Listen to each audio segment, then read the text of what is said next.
Godaannya orang yang mempunyai hati yang sensitif, kolbu yang tajam. Apa godaannya? Engkau melihat aib di dalam dirimu, tersingkap aib dirimu, itu lebih baik daripada tersingkapnya alam ghaib. Aib ghaib beda, ain ma ghain. Beda ain dan ghain itu sudah beda makna.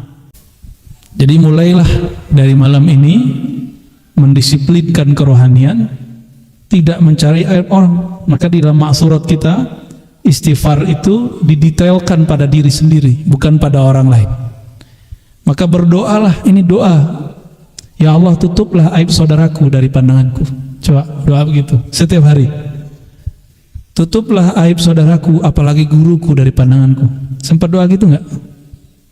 Maka santapan rohani, ma'rifat rohani bukan saja untuk yang mampu baca kitab, bukan hanya untuk santri dan kiai. Jadi saya tidak sepakat dengan orang-orang yang mengatakan kalimatnya benar, kalimat begini, benerin aja syariat dulu, itu kalimat benar, yuradu bidzalikal batil, tapi maksudnya batil, untuk menghalang-halangi orang buka ilmu kajian-kajian ma'rifatullah. Justru membenarkan syariat itu dengan berhakikat, ya, supaya syariat itu terisi, maka syariat harus diisi ruhnya. Ruhnya itu adalah hakikat dan ma'rifat. Kalau enggak hambar. Orang-orang yang berfikih tapi tidak belajar ilmu kolbu, itu sholatnya hambar, zikirnya hambar, baca Qur'annya hambar, ngajinya hambar, nggak ada rasanya, puasanya juga hambar, terasa jadi beban. Ini yang dikatakan oleh Sidi Syekh Abdul Qadir Jilani dalam Ghunyah. Kalau belum sampai pada tahapan murad itu orang berma'rifat, maka rasanya masih beban kalau beramal. Tapi kalau sudah murad, jadi murid sama murad, bedanya apa? Murid sama murad. Murid itu berusaha melawan malas, melawan ngantuk, melawan bosan, itu murid. Kita semua ya, benar nggak? Benar ya? Lagi berusaha melawan kemalasan. Sedangkan al-murad, orang-orang yang sudah dikehendaki Allah mendapatkan ma'rifat, jauh aja dikejar. Orang kalau sudah murad, apa penciriannya? Beban dia menempuh jalan menuju Allah, Allah angkat, rasa ringan saja ya. Kalau antum baca di buku, zikir 10.000 pusing, zikir 5.000 pusing, zikir 1.000 kebanyakan. Tapi kalau guru sudah perintah dan Allah sudah terbitkan nur dalam kolbu, berarti sudah mulai jadi murad. Itu 1.000 sedikit, malah kecanduan, dikit amat, lanjut gitu. Kalau udah begitu, udah mulai jadi murad ya. Murad itu yang dikehendaki mendapatkan ma'rifat oleh Allah Subhanahu wa taala. Udah nggak sempat mikirin aib orang. Kenapa sulit berzikir itu? Yang sulit itu Allah yang terhijab atau kita yang terhijab? Allah yang terhalang atau kita yang terhalang? Allah yang sulit atau kita yang sulit? Yang terhijab terhalang itu kamu, bukan Allah. Allah nggak pernah terhijab. Kalau Allah luput sedikit saja, sebentar saja, sedetik saja, satu biji zarah saja di alam, itu hancur langsung alamnya. Maka Allah ini dengan kita selalu ada ta'alluq, ada alaqah, hubungan yang hanya Dia yang tahu. Nggak boleh putus, putus hilang, binasa. Bagaimana caranya supaya wusul? Nah ini gampang. Mau wusul nggak? Ada kesadaran bertuhan, itu namanya wusul. Sampai kepada kesadaran bertuhan, itulah wusul ilallah, sampai kepada Allah Subhanahu wa ta'ala. Keluarlah kamu dari sifat-sifat kemanusiaanmu. Jangan hanya mengatakan, wah kita mah manusia biasa gitu. Sekarang yang tadi dikurangin, kurangin tidur, nggak usah banyak-banyak, 1 jam sehari, setengah jam. Apalagi kurangin makan, apalagi kalau kesepian jangan cari teman, cari Tuhan, ngobrol sama diri sendiri. 3, apalagi kurangin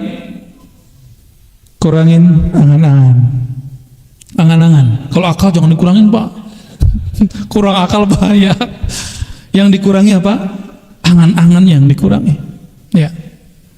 Angan-angan itu keinginan tapi nggak dimulai dengan usaha, itu angan-angan.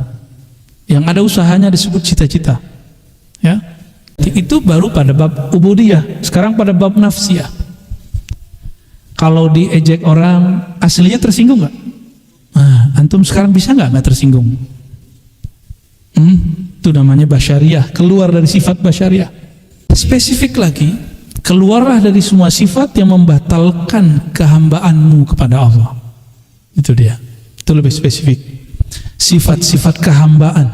Hamba itu hina apa mulia? Hamba itu patuh atau pembangkang? Ya. Hamba itu percaya atau berkhianat? Amanah atau berkhianat? Pasti dia amanah. Itu hamba, ya. Nah, berarti keluar, ini yang disebut takhalli. Sering kita dengar istilah takhalli. Pokok asal daripada segala maksiat. Maksiat itu terjemahan aslinya kedurhakaan. Beda dengan dosa. Dosa itu lebih spesifik.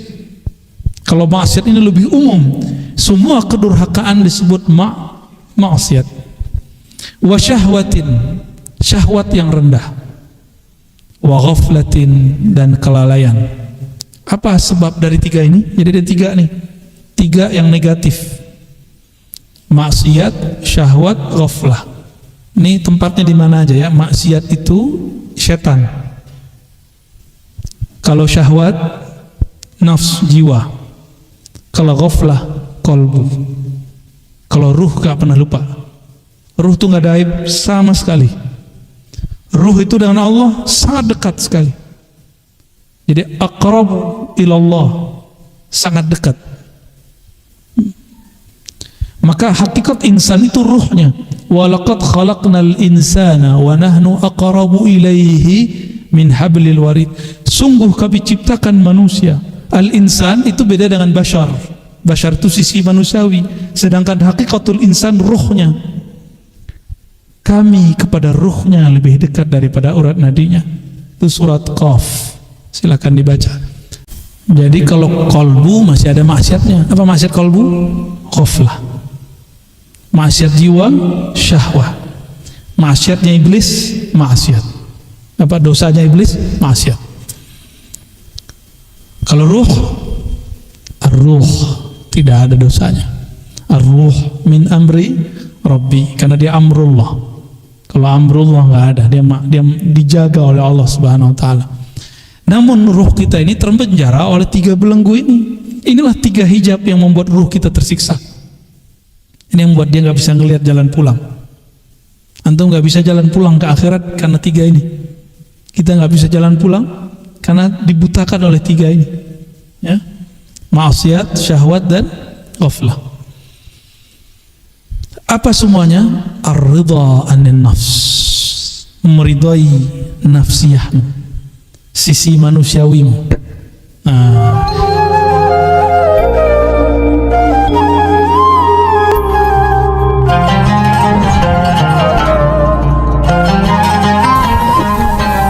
Assalamualaikum warahmatullahi wabarakatuh.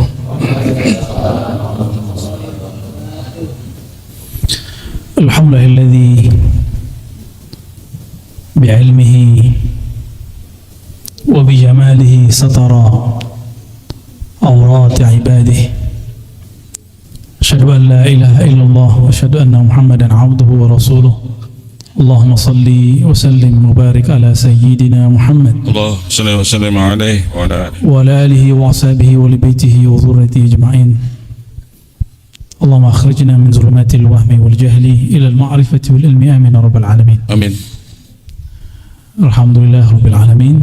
Setelah 2 bulan ya, mohon maaf baru bisa nongol lagi ya. Dengan berkah nikmat dari Allah SWT, kita masih diizinkan mengkaji hikmah-hikmah yang ditulis oleh para kekasih-kekasihnya. Dalam hal ini Imam Ibn Athaillah As-Sakandari. Tentu saja hikmah itu tidak adalah berarti kecuali karena orang yang diberikan hikmah ini mengikuti Sayyidina Muhammad SAW. Oleh karenanya kita kirimkan Al-Fatihah untuk baginda Nabi Muhammad SAW, dan Imam Athaillah Sekandari, gurunya Abu Abbas Al-Mursi, dan Imam Al-Mujaddid Al-Mujtahid fi hadzal fan Al-Arif Billah Al-Ghawth Al-Azam Abu Hasan Al-Shazili. Al-Fatiha. A'udzu billahi minasyaitonir rajim. Bismillahirrahmanirrahim.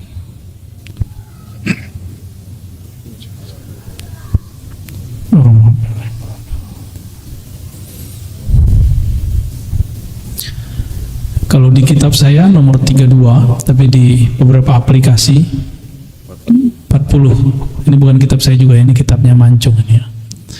Tasyawwufuka, Imam Athaillah mengatakan tasyawwuf, betul ya? Tasyawwufuka ila ma batana fika min al-uyub khairun min tasyawwufika ila ma hujiba anka min al-ghuyub. Jadi godaannya kajian kita malam ini adalah godaannya orang yang mempunyai hati yang sensitif, kolbu yang tajam. Apa godaannya? Ini yang mau kita kaji di hikmah yang ke-32 atau 40 ya.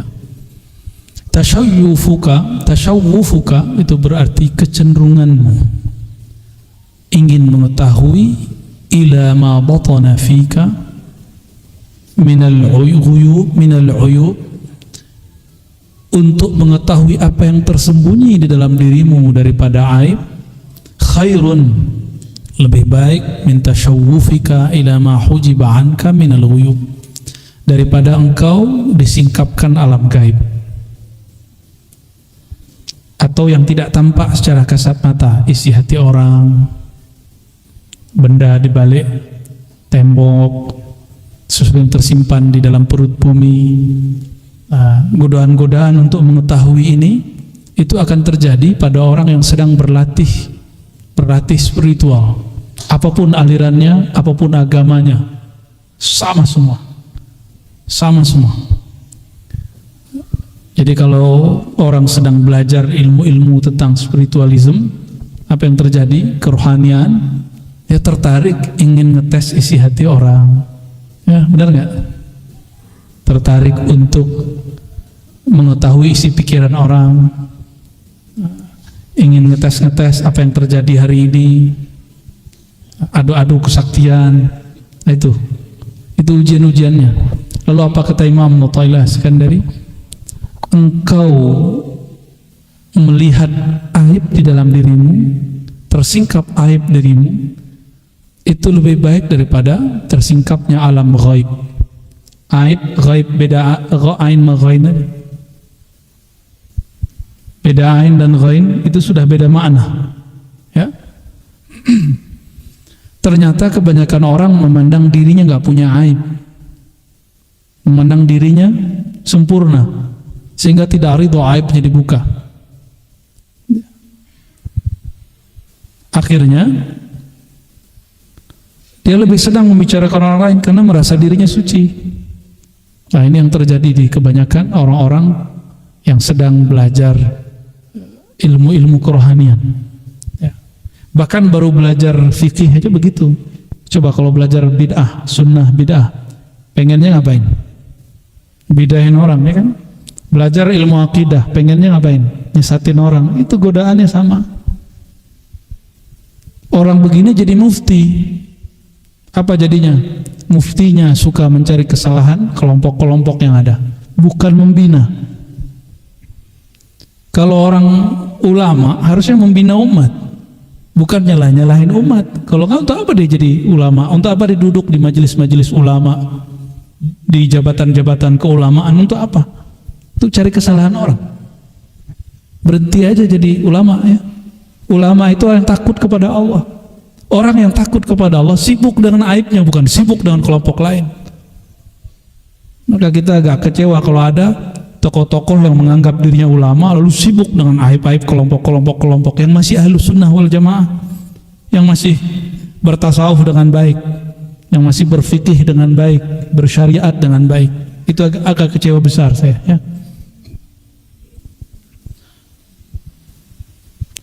Jadi kalau antum belajar hadis, senangnya merhatiin hadis si ustad.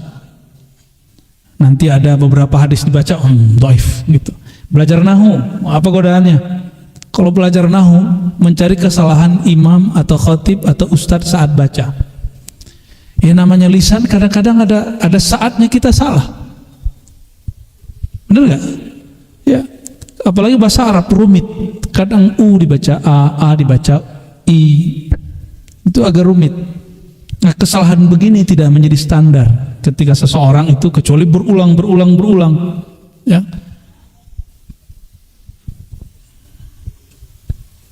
Jadi mulailah dari malam ini mendisiplinkan kerohanian, tidak mencari aib orang. Maka di dalam maksurat kita, istighfar itu didetailkan pada diri sendiri, bukan pada orang lain. Maka berdoalah, ini doa, ya Allah tutuplah aib saudaraku dari pandanganku. Coba doa begitu setiap hari. Tutuplah aib saudaraku, apalagi guruku, dari pandanganku. Sempat doa gitu nggak?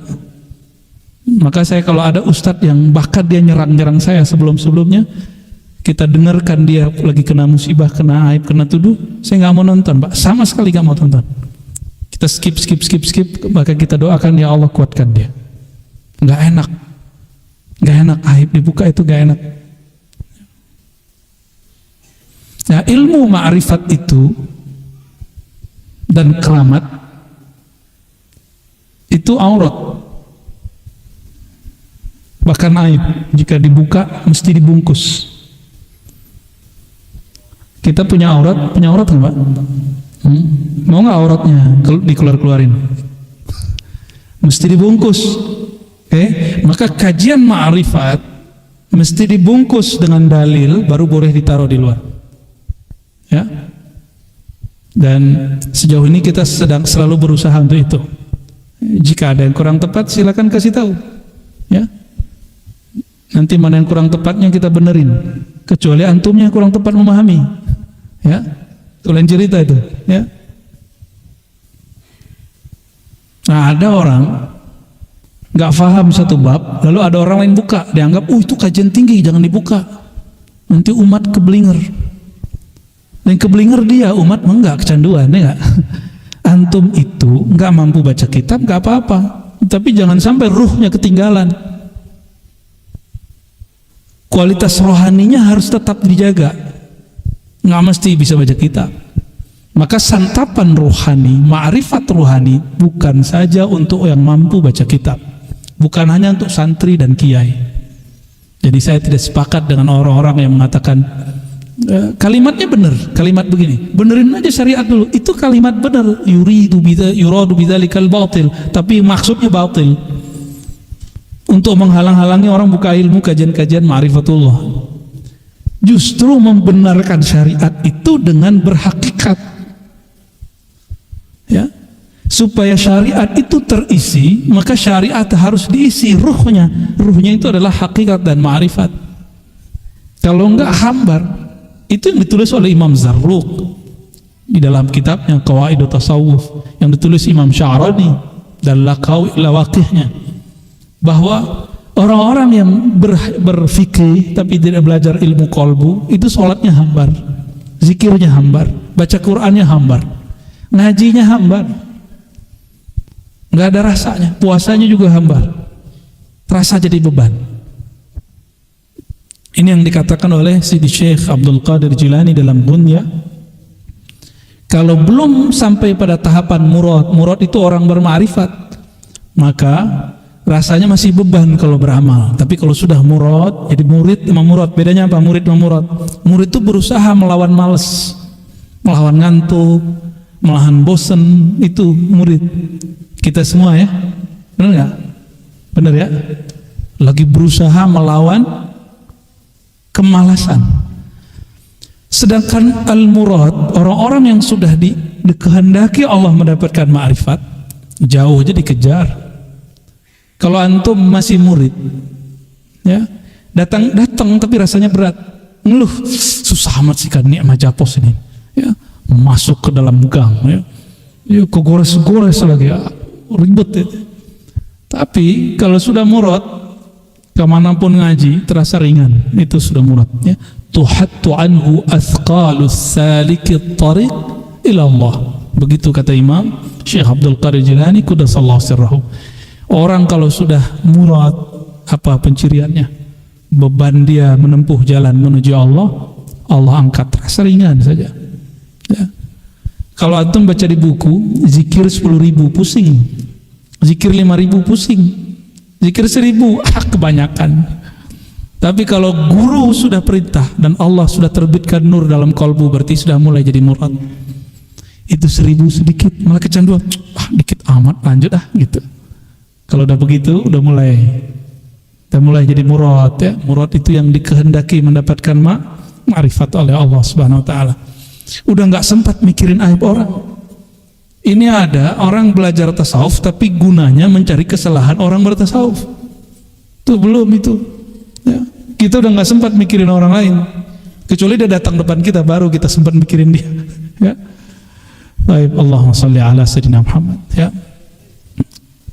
Saya ucapkan selamat untuk merbot yang berangkat besok ya. Semoga diberkahi. Ya, nggak perlu diajarkan tapi saya ingetin aja. Kalau di Mekah banyak-banyak zikir tauhid, di Madinah banyak-banyak sholawat kepada Nabi SAW. Gak usah ngeliatin orang kiri kanan dan remaja sebut la ilaha illallah, banyak-banyak ya. Pandang Ka'bah, ingat yang punya Ka'bah, ingat yang disembah, bukan Ka'bah yang kita sembah. Maka tidak boleh mengaitkan hati dengan batu bata yang ada di Ka'bah, tapi kepada yang memuliakan Ka'bah ya. Sampai di Madinah kita nggak nyembah kubur, kita mencintai orang yang dikubur di situ, Sayyidina Muhammad sallallahu alaihi wasallam. Tolong dibedakan cinta dengan menyembah. Ya, orang cinta berkorban. Ya, cinta itu ya nyebut-nyebut, nangis-nangis, haru. Tapi kalau orang nggak cinta ya halu. Jadi yang halu itu orang nggak cinta. Dan orang nggak cinta menuduh orang lain halu, sedangkan dia tidak.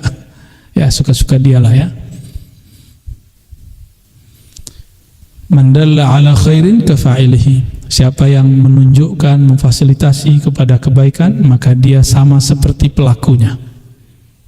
Jadi siapa saja yang membantu orang berangkat haji, umroh, bisa ibadah, bisa berdakwah, bisa ngimamin, itu pahala yang berangkat. Yang azan siapa nih? Yang muazin, yang imam, merbot, yang bersih-bersih semua segala macam. Insyaallah kita dapat pahala memberangkatkannya dan keberkahan dari amalannya ya. Amin ya rabbal alamin. Itulah rezeki. Rezeki itu bukan sebanyak gaji. Rezeki itu tergantung pemberian Allah yang maha memberi rezeki ya. Man dalla ala khairin kafa'ilihi. Jadi bapak-bapak jangan kalah ya. Bulan depan bapak-bapak yang patungan ya. Ya, masa kalah sama ibu-ibu. Itu karena ibu-ibunya rajin ngaji, bapaknya sok sibuk bekerja ya. Sok sibuk, tar keburu meninggal ya. Al-haqqu laisa bimahjubin. Hikmah yang berikut ini temanya sudah lain, tentang kenapa sulit berzikir itu. Yang sulit itu Allah yang terhijab atau kita yang terhijab? Allah yang terhalang atau kita yang terhalang? Allah yang sulit atau kita yang sulit? Maka dijawab oleh Allah Subhanahu wa taala, oleh Imam Athaillah Skandari dengan kalimat al-haqqu laisa bimahjubin. Allah al-haq, yang maha hak. Al-haq itu digunakan dengan kata hijab, itu menunjukkan al-haq itu yang maha real. Dulu di Pakistan ada seorang filosof namanya Muhammad Iqbal ya, bukunya bagus sekali, Islamic Thought, berbicara tentang bagaimana mereformasi pemikiran Islam di zaman Islam sedang runtuh. Silakan dicari bukunya ya. Dan dia termasuk orang yang meluruskan cara berpikir beberapa filosof Prancis mengenai Islam dan konsep ketuhanan ya. Muhammad Iqbal itu menyebut Allah al-haq, lalu beliau mengerti, oh inilah alasan kenapa dulu Al-Hallaj mengatakan anal haq. Anal haq itu bukan aku Tuhan, tapi kata Al-Hallaj, aku sekarang menjadi real, benar-benar real, hakiki, bahwa aku seorang hamba yang hina, hanya Allah yang betul-betul ada. Itu makna dari Muhammad Iqbal ya. Wa innamal mahjub anta anin nazari ilaih. Yang terhijab itu bukanlah Allah, karena Allah tidak mungkin terhijab. Apa arti hijab? Penghalang. Apakah mungkin Allah dihalangi oleh sesuatu? Wujud Allah itu bukan benda, bukan juga benda itu jisim. Jisim itu lawannya, ada jauhar, ada arad. Bukan arad. Arad itu karakter, kondisi, sifat yang melekat pada benda. Kalau ada kursi, mesti ada tempatnya kursi. Maka tempat itu namanya arad, kursi itu jisimnya. Paham ya? Ada wajah, ada indah, cantik, tampan. Wajah bentuknya itu, nah bentuk wujud itu ada 3 jenisnya. Ada wujud yang hakiki, bentuknya ada benda-bendanya. Ada wujud fil azhan, dalam fikiran. Maka coba merem, kelihatan nggak monas? Kelihatan. Maka itu namanya wujud fil azhan. Seandainya masjid di Majapos ini hancur, masih kebayang nggak di kepala? Masih. Ada kawan kita yang sudah meninggal, ingat, 1 orang aja. Tuh, masih ada kan di kepala? Masih ada. Namanya wujud fil azhan. Yang membagi ini Imam Ghazali. Ya, ada wujud fil a'yan, realitas. Yang ketiga, wujud fil lisan. Wujud dalam bentuk ungkapan nama. Maka setiap wujud ada namanya. Setiap yang ada mesti ada namanya. Allah itu wujudnya bukan wujud benda, maka dia tidak mempunyai karakter tempat, tidak perlu ada arah. Jadi yang meyakini Allah ini berarah atas, bawah, kiri, kanan, dia terjebak menjisimkan Allah, membendakan Allah, dan itu pantangan aulia-aulia Allah Subhanahu wa ta'ala. Lalu bagaimana dengan hadis perempuan yang mengatakan fis sama, Tuhan di langit? Itu mesti ditakwil, nah, atau dikembalikan ke makna hakiki dari kata sama. Sama itu sumuh, suatu yang tinggi. Allah itu maha tinggi. Orang Arab kalau ngomong fis sama berarti suatu yang maha tinggi. Kenapa hadis ini bermasalah? Kenapa mesti wajib ditakwil? Karena si perempuan diriwayatkan dia nggak bisa ngomong. Kok di hadis itu dia ngomong fil sama? Berarti hadis ini muttarib, ya? Kok bermasalah hadisnya? Meskipun ada di Sahih Muslim, tapi fiqhul hadisnya, cara memahami hadisnya ada seninya, ya. Nanti kalau ngaji itu sama Buya Zul Asfi, Pak, ya, diundang beliau ngaji hadis. Ya. Tafadhal. Wa innamal mahjub anta 'anil nazar ilaih. Yang terhijab, terhalang itu kamu, bukan Allah. Allah enggak pernah terhijab. Kalau Allah luput sedikit saja, sebentar saja, sedetik saja, 1 biji zarah saja di alam, itu hancur langsung alamnya. Maka Allah ini dengan kita selalu ada ta'alluq, ada alaqah, hubungan yang hanya Dia yang tahu. Nggak boleh putus. Putus, hilang, binasa. Idh law hajabahu syai'un lasatarahu ma hajabah. Seandainya Allah itu terhijab oleh sesuatu, berarti Allah terhalang oleh sesuatu. Berarti penghalangnya lebih kuasa dong daripada Allah. Gitu maksudnya. Walau kana lahu sa'irun lakana liwujudihi hasirun. Wa kullu hasirin li syai' fahuwa lahu qahirun, ya. Seandainya Allah itu bisa dibatas-batasi, dihalang-halangi, berarti Allah itu masih dikuasai, bukan menguasai. Jadi yang terhijab kita atau Allah? Kita yang terhijab. Apa yang menghijab? Persepsi. Diajak ngaji akidah, salah. Ya, hari gini masih ngaji akidah. Ngajak ngaji sunnah bid'ah, salah juga. Tuh, ngikutin kata-kata orang awam tuh.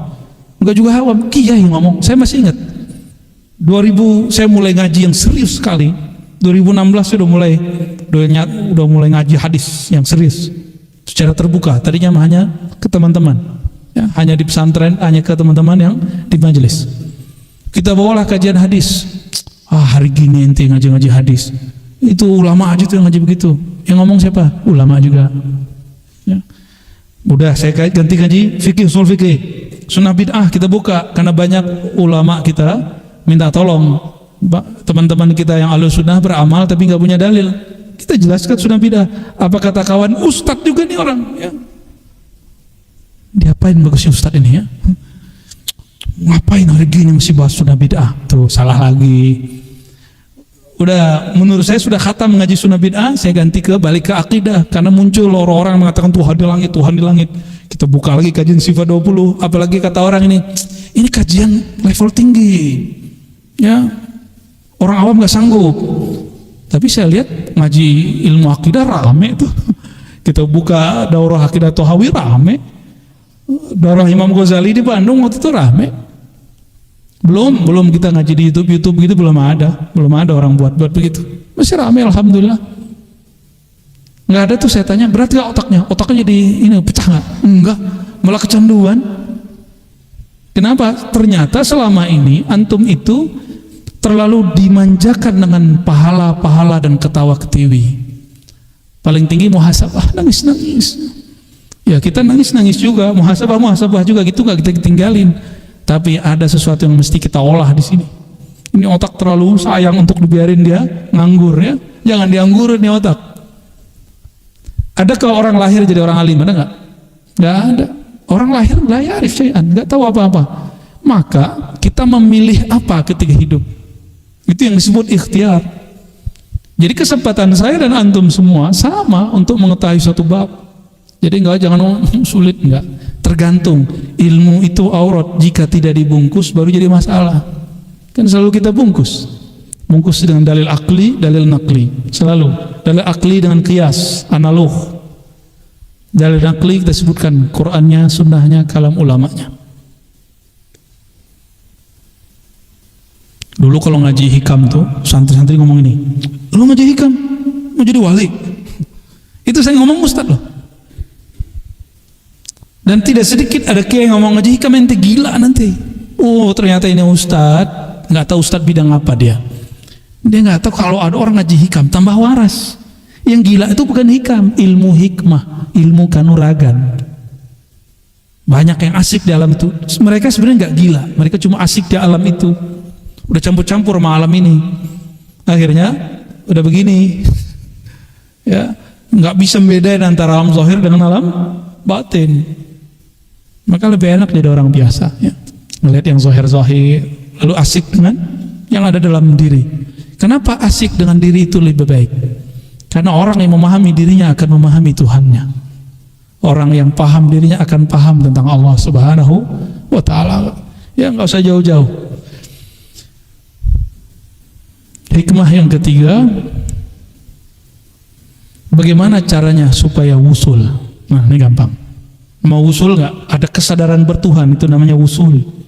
Sampai kepada kesadaran bertuhan, itulah wusul ilallah, sampai kepada Allah Subhanahu wa ta'ala. Bismillahirrahmanirrahim. Qala ukhruj min awsafi bashariyatik an kulli wasfin munaqidin li'ubudiyatik. Ukhruj, keluarlah kamu dari sifat-sifat kemanusiaanmu. Jangan hanya mengatakan kita mah manusia biasa gitu. Terus gimana? Sifat-sifat manusiawi itu jam 3 tidur tuh, itu sifat manusiawi tuh. Kalau lapar makan, ya. Benar ya? Kalau lapar tidur makan. Ya, kalau haus minum. Apalagi ngantuk tidur tuh. Itu sifat manusiawi namanya. Kalau sepi cari teman ngobrol, ya enggak? Itu namanya sifat manusiawi. Coba sekarang yang tadi dikurangin. Kurangin tidur. Gak usah banyak-banyak, 1 jam sehari, setengah jam. Apalagi kurangin makan. Apalagi kalau kesepian jangan cari teman, cari Tuhan. Ngobrol sama diri sendiri. 3, apalagi kurangin angan-angan. Kalau akal jangan dikurangin, Pak. Kurang akal bahaya. Yang dikurangi apa? Angan-angan yang dikurangi. Ya. Angan-angan itu keinginan tapi nggak dimulai dengan usaha. Itu angan-angan. Yang ada usahanya disebut cita-cita. Ya. Ukhruj min awsafi basyariyati, itu baru pada bab ubudiyah. Sekarang pada bab nafsiyah. Kalau diejek orang, aslinya tersinggung nggak? Nah, antum sekarang bisa nggak tersinggung? Itu namanya basyariah, keluar dari sifat basyariah. Kalau lagi ada majelis, nggak dikatakan yang terhormat fulan, nggak disebut namanya, gimana? Nah, antum nyaman biasa aja, berarti sudah mulai hilang, sudah mulai keluar. Ya, dibully orang merasa terhina nggak? Coba nggak merasa terhina, bisa nggak? Yang penting kan kita suka berteori dari dulu. Yang penting mah di sisi Allah. Coba anti dibully, kuat gak? Ya, ngomong doang ya. Coba rasain masa-masa itu. Oke. Orang biasanya kalau lagi panik, sakit lalu dia panik. Ada orang bisikin, kamu datang ke sana, datang ke sana. Mau dokter, mau dukun, datang. Nah, kepanikan itu bagian dari basyariah. Itu mesti dikurangi. Panik. Kalau disenggol orang gimana? Dibel. Kita lagi asik-asik dibel orang. Terus ngomongnya apa? Belago loh, yang belago kan kita. Ya. Tersinggungan itu, emosi ini bagian dari basyariah. Ya, basyariah. Makanya kalimatnya, kalau ingin engkau merasakan kesadaran bertuhan, pertama yang harus dicoba adalah keluar dari karakter orang biasa, gitu. Karena itulah yang menghijab kita. Ya. An kulli wasfin munaqidin li'ubudiyatik. Nah, lebih spesifik lagi, keluarlah dari semua sifat yang membatalkan kehambaanmu kepada Allah. Itu dia. Itu lebih spesifik. Sifat-sifat kehambaan. Hamba itu hina apa mulia? Hamba itu patuh atau pembangkang? Ya. Hamba itu percaya atau berkhianat? Amanah atau berkhianat? Pasti dia amanah. Itu hamba, ya. Nah, berarti keluar, ini yang disebut takhalli. Sering kita dengar istilah takhalli. Kayak dulu dari zaman Zaidun Amzar sudah ngomongin takhalli gitu ya. Ya, coba prakteknya. Ya. Masa ada majelis 20 tahun ngaji kitab Ihya Ulumuddin tapi nggak mengajarkan talqin zikir sama sekali? Itu aneh bagi saya. Bagi saya itu aneh. Kalau nggak bisa mentalkin, kirim dia untuk ditalkin oleh mursyid siapa? Gitu kita punya prinsip. Awal-awal dulu saya buka Ihya sama Hikam, kita kalau mau talqin walaupun udah dapat ijazah, saya kirim ke orang. Jadi kita ini nggak usah kemudian menghandle semua, pusing kita. Ya. Akhirnya kasihan beberapa murid dari mudanya dia ngaji zikir, tapi nggak pernah praktek talqin zikir. Itu menyedihkan. Ya, saya udah ketemu beberapa majelis begitu. Ya, kita sarankan kepada para kiai nggak usah gengsi untuk melepas. Itu basyariah juga. Sisi basyariah dari seorang muallim. Ya. Nah, jangan lagi ngomong begitu, benerin aja syariat ente lo, tutup tuh ihya'nya ya, tutup tuh hikamnya, ngapain diajarin begituan? Ya. Litakuna linida'il haqqi mujiban wa min hadratihi qariban. Supaya apa? Ini yang disebut usul itu. Engkau menjawab seruan Allah Ta'ala dan engkau menjadi dekat min hadratihi, kehadiratnya. Selama ini sering nyebut hadirat. Apa arti hadirat? Kehadirat Allah apa artinya?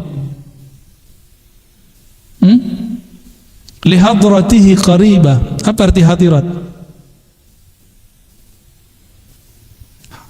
Kehadapan, hadir di hadapan Allah Subhanahu wa Ta'ala. Teman saya punya daftar wirid, dia kalau ngirim Fatihah ila hadratillah, diprotes oleh kawan sesama aswaja. Saya tanya balik, di hikam ada begini, wa min hadratihi qariba, dan kepada hadiratnya dekat. Boleh tuh menggunakan istilah hadirat. Cuma kalau nggak kurang pas ganti aja. Saya menggunakan istilah li ridhaillahi ta'ala. Ya.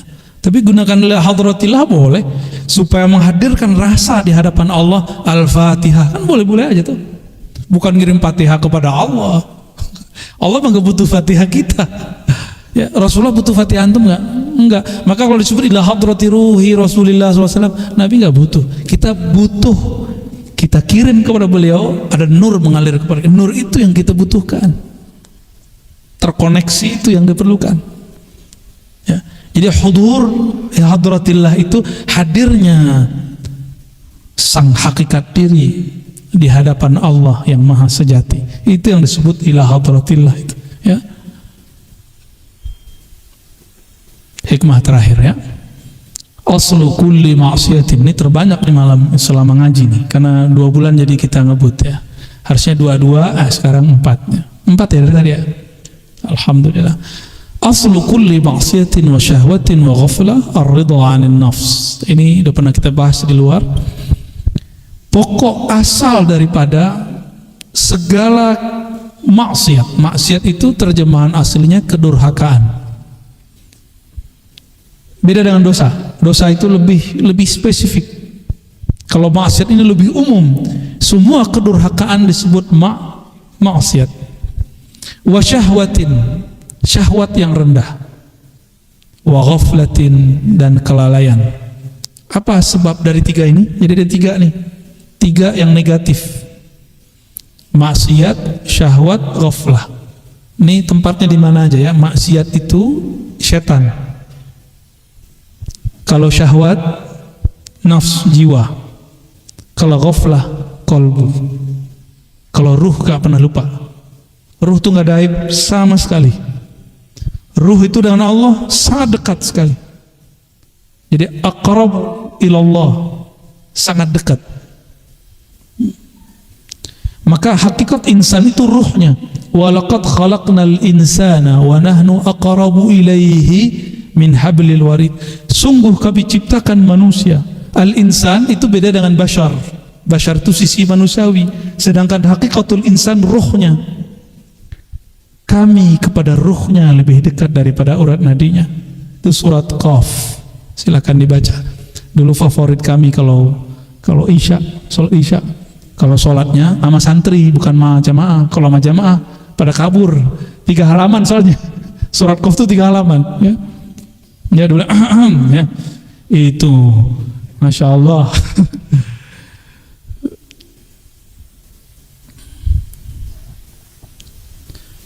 Jadi kalau kolbu masih ada maksiatnya. Apa maksiat kolbu? Ghaflah. Maksiat jiwa, syahwah. Maksiatnya iblis, maksiat. Apa dosanya iblis? Maksiat. Kalau ruh, ar-ruh, tidak ada dosanya. Ar-ruh min amri Rabbi, karena dia amrullah. Kalau amrullah nggak ada, dia dijaga oleh Allah Subhanahu Wa Taala. Namun ruh kita ini terpenjara oleh 3 belenggu ini. Inilah 3 hijab yang membuat ruh kita tersiksa. Ini yang membuat dia nggak bisa ngelihat jalan pulang. Antum nggak bisa jalan pulang ke akhirat karena 3 ini. Kita nggak bisa jalan pulang karena dibutakan oleh 3 ini, ya. Maksiat, syahwat, dan ghaflah. Apa semuanya? Ar-ridha 'anil nafs, meridai nafsiyahmu, sisi manusiawimu. Jadi kalau kita sering merukhsah, memberikan keringanan untuk ya sudahlah gitu, ya, kepada diri, siap-siap maksiatnya akan beruntun, ya.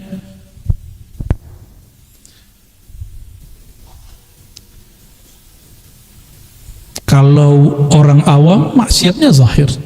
Kalau muallim guru maksiatnya batin.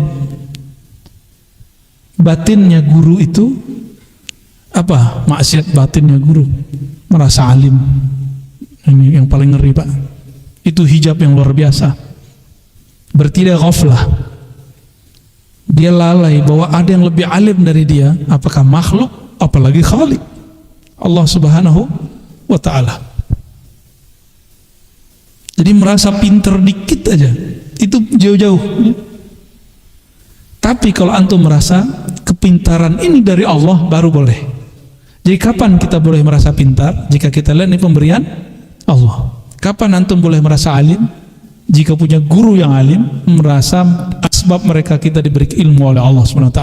Ya. Orang berguru jauh daripada ketakaburan. Ya pasti tawadhu. Wa aslu kulli ta'atin wa yaqazatin wa 'iffatin 'adamur ridha minka anha. Lawan dari maksiat taat, lawan dari syahwat yaqazah, sadar, ya. Lawan dari ghaflah, nah ini kebalik dia. Lawan dari syahwat iffah, tidak menjaga kehormatan. Lawan dari ghaflah yaqazah, yaitu sadar. Taat pada diri kita, ya. Iffah menjaga kehormatan diri pada nafs, yaqazah sadar pada qalbu. Itu adamur ridha minka anha, ketika engkau tidak meridhoinya, tidak memberi rukhsah untuk basyariah, sisi manusiawi. Jadi mulai-mulai kurangin. Jadi bertorikoh itu tidak hanya lagi ngurusin maksiat-maksiat zahir semata, tapi sudah mulai maksiat yang batin. Itu kalau sudah mulai berjalan dalam dunia torikoh, ya. Kalau sudah mulai bertasawuf, ya, kita nggak akan bahas baca ini faedahnya ini, itu nggak perlu lagi.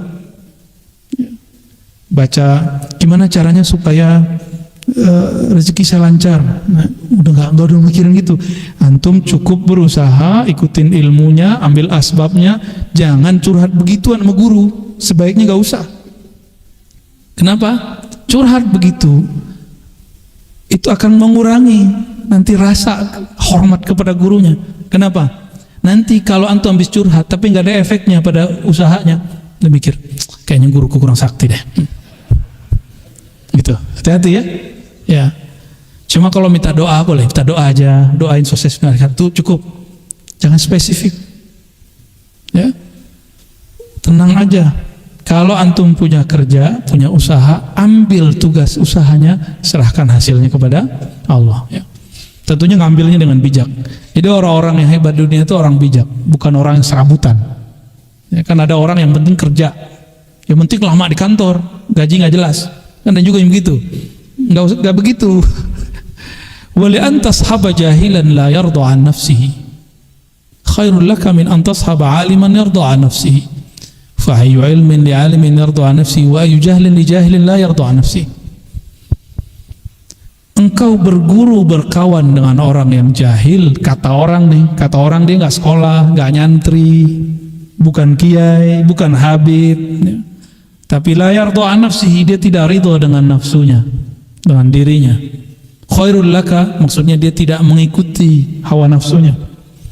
Khairul laka min antashaba aliman, itu lebih baik daripada engkau berguru bermajlis dengan orang alim tapi mengikuti hawa nafsunya.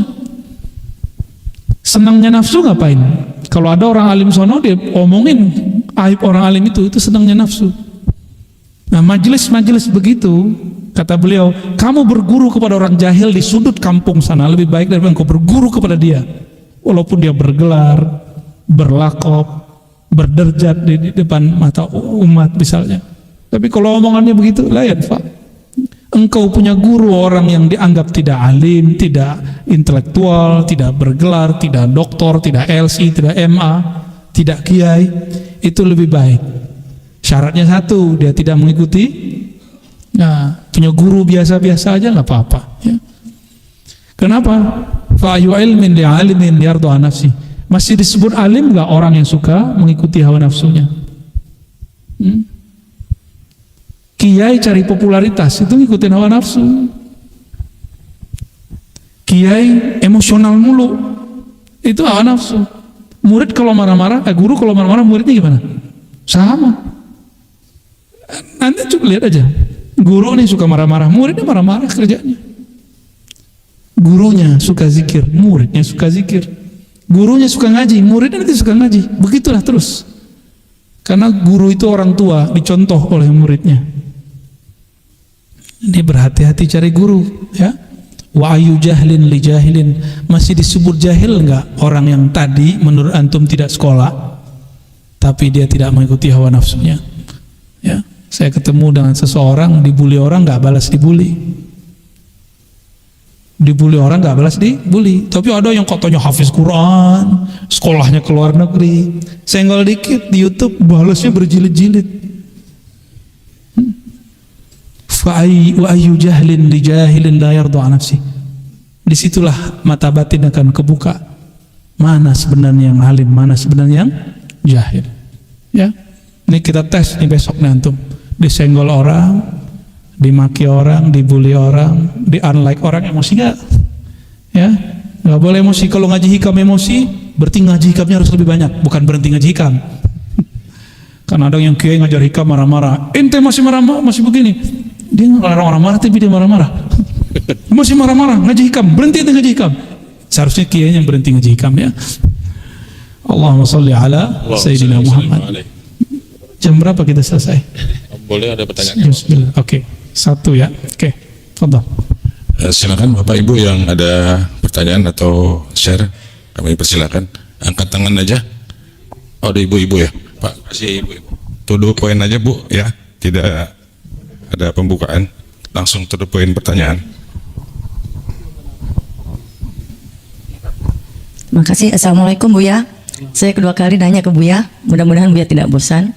Buya, kadang-kadang kita mengikuti Mahalul Qiyam atau kita dengar selawat atau kita berselawat, itu kadang-kadang kita nangis, kadang-kadang merinding, tapi kadang-kadang tidak. Itu bagaimana tuh Buya? Mohon pencerahannya. Terima kasih. Oke. Ya, Ibu cari nangis Bu.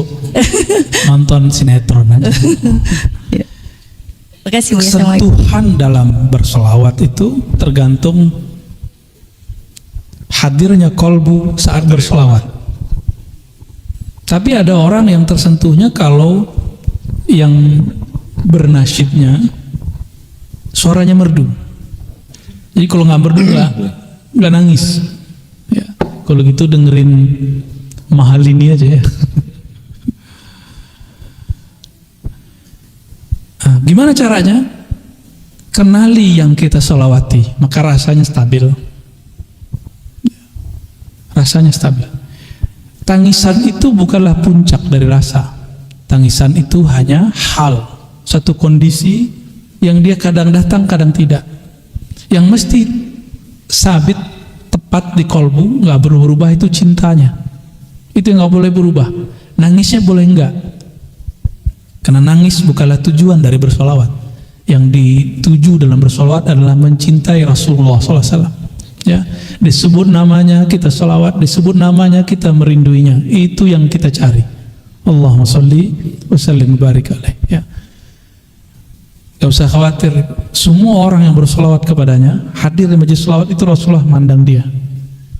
Paham gak paham, yang penting husnuzon aja. Saya mau salawat ke Nabi, saya mau cinta sama Nabi. Hadir di majelis maulid, dipandang oleh Rasulullah SAW, dibalas oleh Rasulullah SAW. Itu sebabnya beberapa waktu yang lalu saya suka membedah isi-isi di Barzanji, di bab maulid yang dibaca. Untuk apa? Supaya orang kalau baca tidak hanya memperhatikan irama, tapi juga memperhatikan makna. Kalau saya memperhatikan makna, nah alhamdulillah diberi Allah kemampuan berbahasa Arab. Kalau ibu misalnya nggak bisa bahasa Arab, ya kuatkan aja hubungan kolbunya dengan Rasulullah SAW. Ya, kami kalau dengerin syair-syair Arab itu udah merinding-merinding aja, nggak perlu suara aja bagus. Ya. Apalagi ada satu ungkapan misalnya, rumah yang di dalamnya ada Rasulullah, la yahtaju ila suruji, tidak memerlukan kepada lampu. Itu kita baca begitu udah merinding-merinding Pak. Ya, kan ada tuh syair begitu kan. Ya. Man ra'a wajhaka ya sa'ad. Kan kita sering baca ya. Gimana lafaz depannya? Ujung. Depannya. Itu juga lupa ya. Man ra'a wajhaka ya sa'ad. Yang memandang wajahmu wahai baginda, pasti dia akan bahagia. Abu Jahal tidak pernah memandang wajah Rasulullah, yang dipandang selalu Muhammad bin Abdullah. Dia masih bisa misahin Muhammad bin Abdullah, Muhammad Rasulullah, maka la yas'ad. Dia nggak pernah bahagia. Ya, maka kalau kita baca tentang Nabi, jangan hanya hukum pembacaan kita dengan bab kemanusiaan. Itu sama dengan orientalis. Orientalis itu nulis tentang Nabi Muhammad banyak, tapi dalam bab sisi manusiawi, bukan sisi kenabiannya, kerasulannya. Ya, jadi la yas'ad, tidak bahagia. Maka di situ ada satu rahasia bahwa as-sa'adatu fi ru'yati wajhil Mustafa sallallahu alaihi wasallam. Kebahagiaan itu ketika memandang wajah Nabi Muhammad sallallahu alaihi wasallam. Kita nggak mandang wajah Nabi, maka pandanglah wajah orang yang memandang wajah Nabi, atau orang yang berguru yang sanad ilmunya sampai kepada Nabi Muhammad sallallahu alaihi wasallam. Barangkali itu ya. Ya. Satu aja lagi ya. Oke. Ya, assalamualaikum warahmatullahi wabarakatuh. Izin Bu ya bertanya. Fadhal. Bismillahirrahmanirrahim. Ya, ini mungkin kegelisahan umum aja kali ya.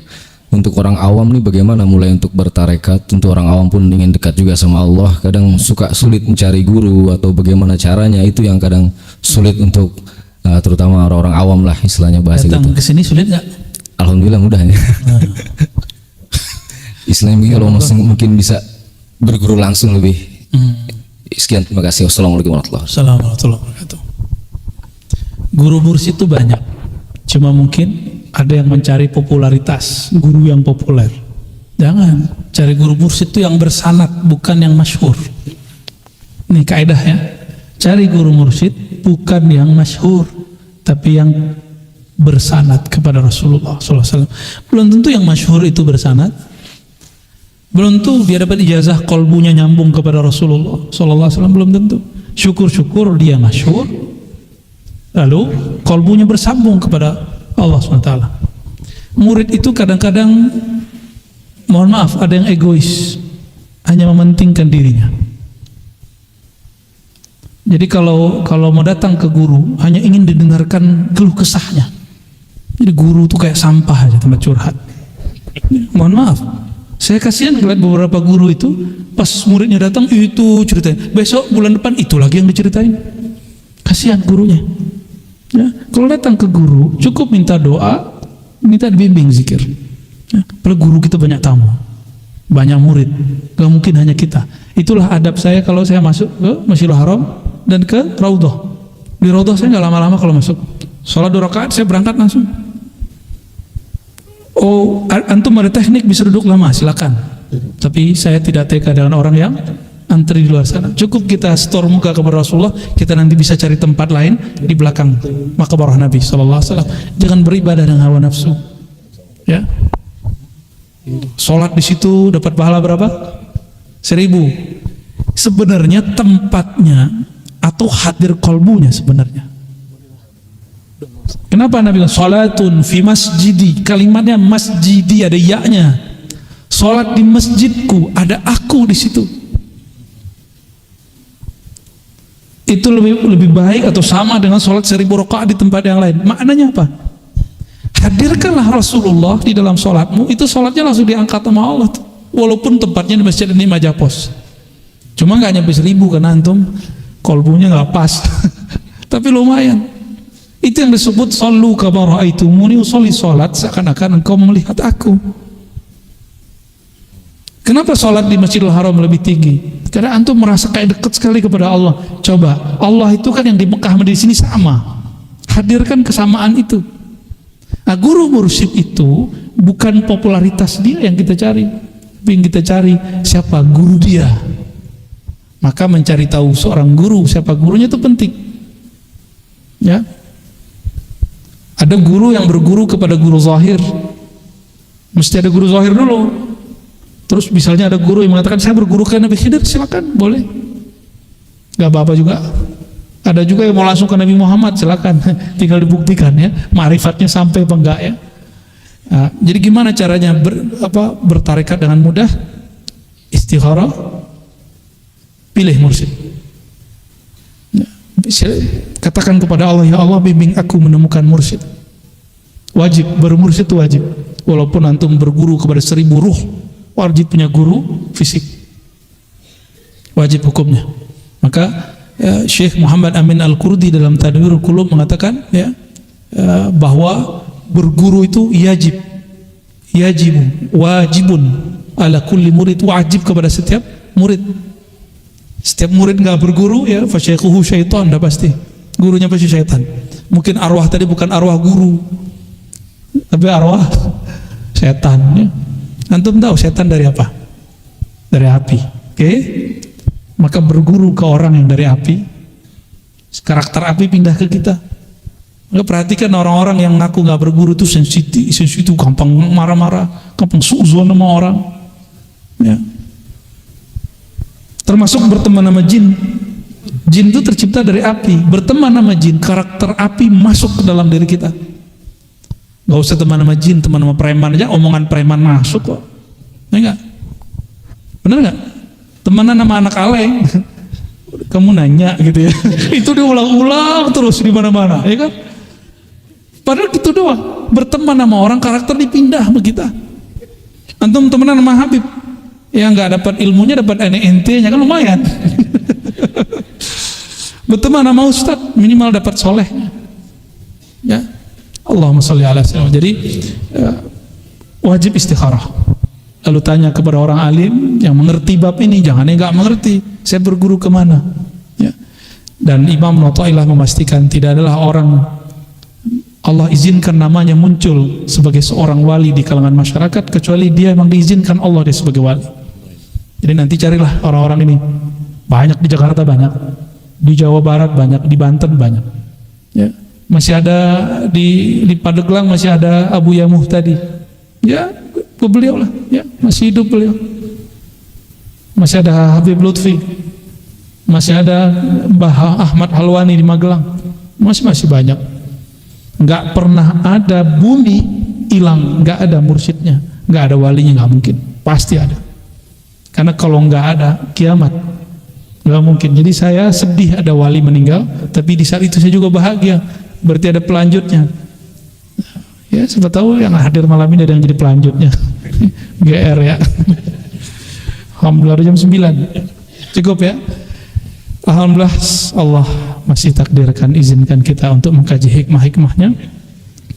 Kesempurnaan milik Allah, bukan milik saya. Maka kami kembalikan semua kesempurnaan, kebenaran kepadanya. Kita bacakan surah Al-Fatihah untuk baginda Nabi Muhammad SAW dan untuk diri ruh kita masing-masing. Al-Fatihah.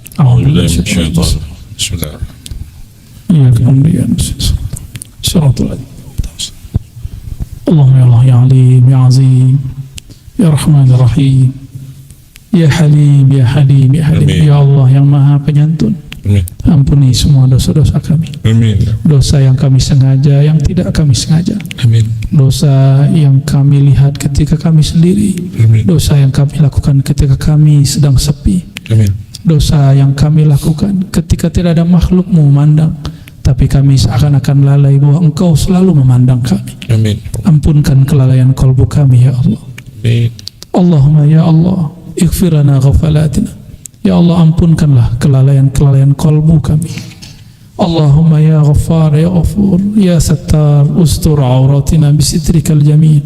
Ya Allah, kami dari ujung rambut, ujung ubun-ubun sampai ujung kaki semuanya ada maksiat, semuanya ada syahwat, semuanya ada ghaflah, kelalaian.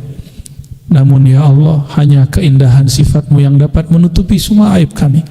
Allahumma ya Allah, Innaka alimun bidzati sudur. Engkau maha tahu semua yang tersimpan dalam kalbu kami.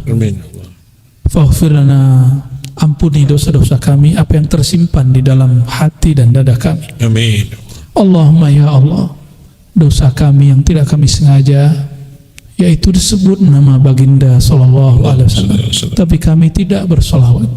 Kami kurang merinduinya, kami kurang mengharapkannya, kami kurang mengenalnya. Amin. Allahumma ya Allah, ya Nur, ya man huwa nur ala nur, salli ala nurika Muhammad sallallahu alaihi wasallam. Wahai pemilik cahaya, wahai sumber semua cahaya, limpahkanlah cahaya rahmat-Mu kepada baginda Nabi Muhammad sallallahu alaihi wasallam, sehingga melimpah ruah juga ke dalam kalbu pikiran kami semua. Amin ya Allah. Lalu menjadi akhlak mulia dalam hari-hari kami ya Allah. Amin. Allahumma ya Allah, semua sifat-sifat tercela ada dalam diri kami. Amin. Namun malam ini kami berharap meminta ya Allah ya Jabbar, ya Jabbar, ya Jabbar, wahai yang maha mengubah sesuatu dengan sangat mudah, yang sangat cepat dan ringan. Amin.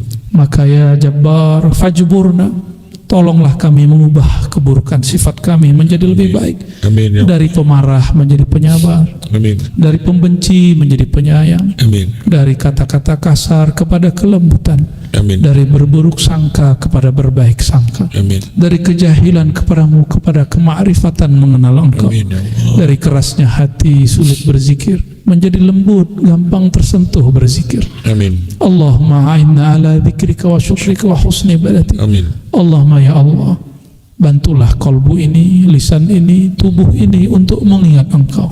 Amin. Namamu sangatlah berat ya Allah. Amin. Namun Engkau menyuruh kami menyebut nama Engkau ya Allah. Amin. Fa'inna ya Rabbana, maka bantulah kami menyebut namamu ya Allah. Amin. Faj'alna minal mukthirin al-mufarridin, maka jadikan kami orang yang banyak mengingat Engkau ya Allah. Amin ya Allah.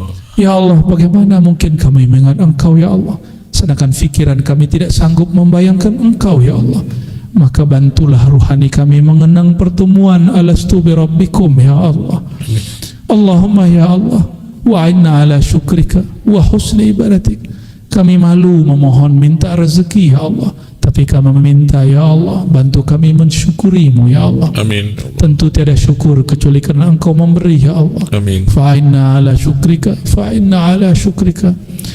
Maka jadikan kami hamba yang banyak bersyukur ya Allah. Amin ya Allah. Allahumma ya Allah, a'inna ala husna ibadatik. Amin. Bantulah kami ya Allah untuk membaguskan, menyempurnakan kehambaan kami kepada Amin Engkau ya Allah.